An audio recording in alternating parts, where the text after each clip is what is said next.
प्रिय छात्रों, आगे की कविता हिरोशिमा लेकर उपस्थित हूँ।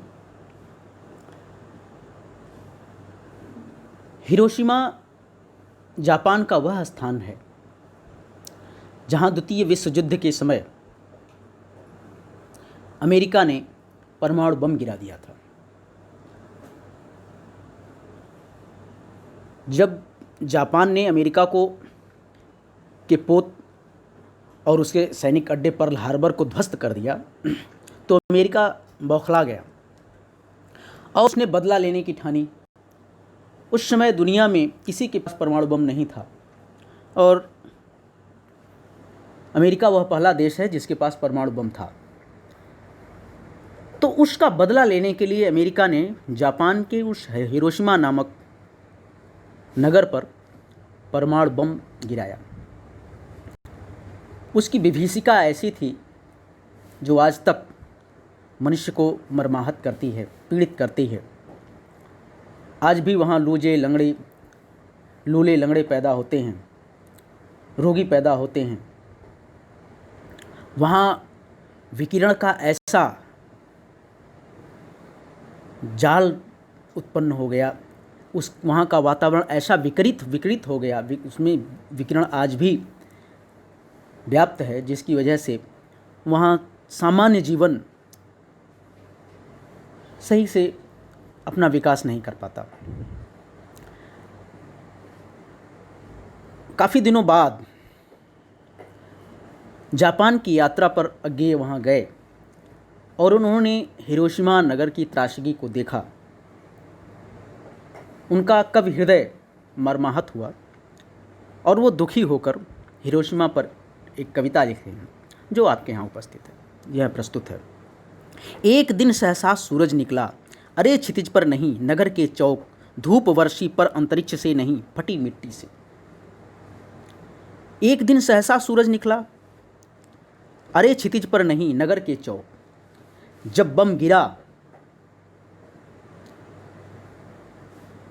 तो वो जो अंगार निकले, आग का वो तूफान जो वहाँ से उत्पन्न हुआ, ऐसे लगा कि मानो सूर्य उदय हो गया, एक और सूर्य उदय हो गया। कवि कहना चाहता है कि जैसे लगा मानो एक और सूर्य उदय हो गया, लेकिन वह क्षितिज पर नहीं उगा, वह हिरोशिमा नगर के चौराहे पर उगाया। ऐसा अंगार उठा उस परमाणु बम के गिरने से, धूप वर्षी पर अंतरिक्ष से नहीं फटी मिट्टी से। और मिट्टी, अंगार भी निकला और मिट्टी से धूल के गुबार भी उठे, धरती फट गई तो गड्ढे हो गए, तो वहाँ से धूल के गुबार भी उठे, तो वहाँ से धूप वर्षी। कवि कहता है कि धूप वर्षी परंतु अंतरिक्ष से नहीं, उसी नगर के चौक से, उस नागासाकी नगर के चौक से जहाँ पर बम गिरा था, इतना प्रकाश हुआ जैसे मानो धूप हो गई। छायाएं मानव जन की दिशाहीन सब ओर पड़ी, वह सूरज नहीं उगा था पूरब में, वह बरसा सहसा बीचों बीच नगर के, काल सूर्य के रथ के पहियों के ज्यों टूटे, अरे टूट कर बिखर गए हों दशों दिशा में। छायाएं मानव जन की दिशाहीन। अब जब बम गिरा तो जो छाया है, प्रतिछाया, जो परछाई है, अब मानो रहा नहीं, क्योंकि सभी मनुष्य क्या हो गए, मृत हो गए। अब वो उनकी छायाएं रह गईं, अर्थात उनका शव रह गया। वो दिशाहीन चारों दिशाओं में फैल गई, सब ओर पड़ी। जो मानव की छायाएं हैं वो चारों दिशाओं में चारों तरफ बिखर गई, फैल गई। वह सूरज नहीं उगा था पूरब में, वह बरसा सहसा बीचों बीच नगर के। लेकिन वह सूरज, जिस सूरज की अभी कभी कल्पना कर रहा है या चर्चा कर रहा है, वह पूरब में नहीं उगा था, बल्कि वह नगर के बीचों बीच उगाया था। अचानक कैसे उगा था?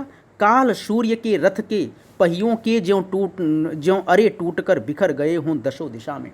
मानो जो काल है, महाकाल, उसका रथ का पहिया, मानो महाकाल के रथ का पहिया टूट कर चारों दिशाओं में फैल गया हो और अंगार की तरह से बरस गया हो। महाकाल कौन है? जो समस्त विनाश करता है। महाकाल, समय, कालचक्र। तो मानो महाकाल का जो रथ है उसका पहिया टूट करके चारों दिशाओं में अंगार की तरह से बिखर गया हो, दसों दिशाओं में। जब वो बम गिरा तो चारों दिशाएं नहीं, दसों दिशाएं कंपित हो गईं। दसों दिशाओं में भूचाल आ गया, दसों दिशाओं में वो बवंडर खड़ा हुआ। फिर कुछ क्षण का उदय अस्त, केवल एक प्रज्वलित क्षण की दृश्य शोक लेने वाली दोपहरी। फिर केवल कुछ क्षण का उदय अस्त, बम गिरा, अंगार निकले, लगा सूरज उग गया, धूप चारों तरफ खिल गई, अर्थात इतना प्रकाश हो गया, और पुनः वह सब कुछ अस्त हो गया। मानो जैसे सूर्य उगा था और अस्त हो गया, डूब गया, उसी तरह से अंगार शांत हो गया। और फिर क्या बचा? केवल एक प्रज्वलित क्षण की दृश्य शोक लेने वाली दोपहरी। फिर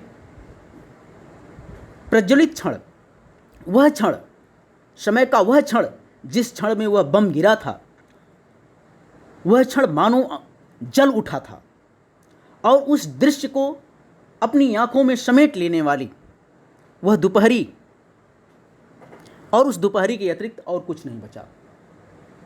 वह दोपहरी जिस पर बम गिरा, जिस समय बम गिरा, उस समय का वह क्षण जो प्रज्वलित होकर के एक दृश्य बना गया, केवल वह उस दोपहरी ने उस दृश्य को अपनी आंखों में सोख लिया, अपनी आंखों में, नेत्रों में समाहित कर लिया।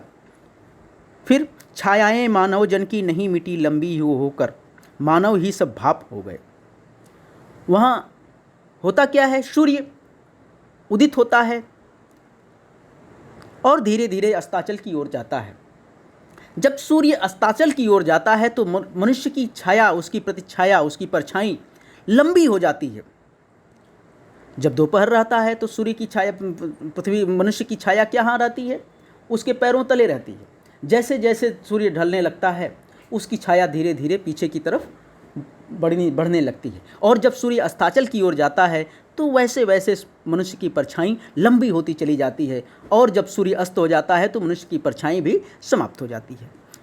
कवि कहता है कि ये छायाएं मनुष्य की लंबी होकर नहीं मिटी, अर्थात सूर्य जो अस्त हुआ उसकी वजह से ये मनुष्य की छायाएं, इसकी प्रतिछाया, इसकी परछाई लंबी होकर के समाप्त नहीं हुई, बल्कि वो मनुष्य ही भाप बनकर उड़ गए, वो जल गए, भाप बनकर उड़ गए।